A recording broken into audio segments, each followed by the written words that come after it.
Greetings and blessings, dear friends in Christ.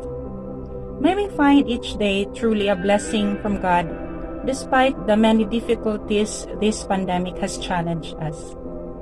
This pandemic has tried us like gold tested in fire. But the sufferings we endure during this trying time will not surely come to waste.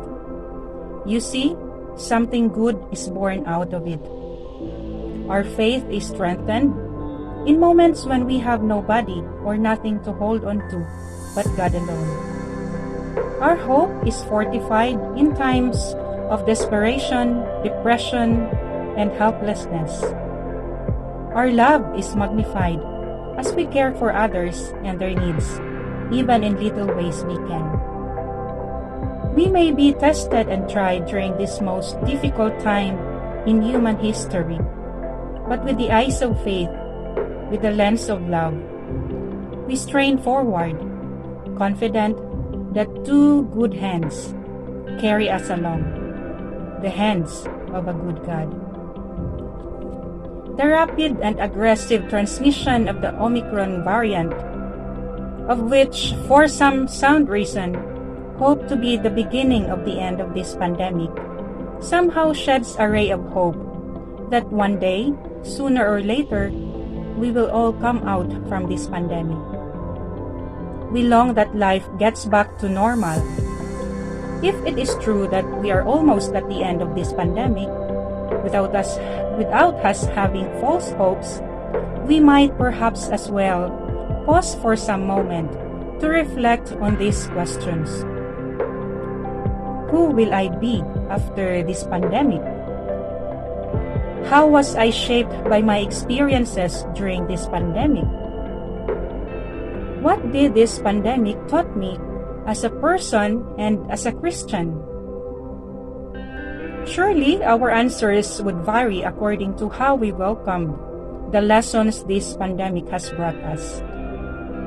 But one thing for sure, if we come out of this pandemic, we shall see the world in a new perspective, in a renewed faith. This pandemic has taught us many lessons in life, and one of that is the appreciation of the gift of our life and good health on a daily basis. More than ever, we have been grateful children of God because every day He spared us from the virus, otherwise helped us recover from the disease and granted us a new life to be spent more purposeful. More than ever, we have valued the gift of our family members as we spent days of isolation in order to protect them. More than ever, we have been more concerned of our brethren who are in dire need, that despite the fear of getting infected, we find ways to eradicate their difficulties and sufferings, and thus reach out to help them in ways we can. Friends, this pandemic is also a blessing more than a woe. As we say, God can ride straight with a crooked line. And so it is with our experience of enduring everything that this pandemic has given us.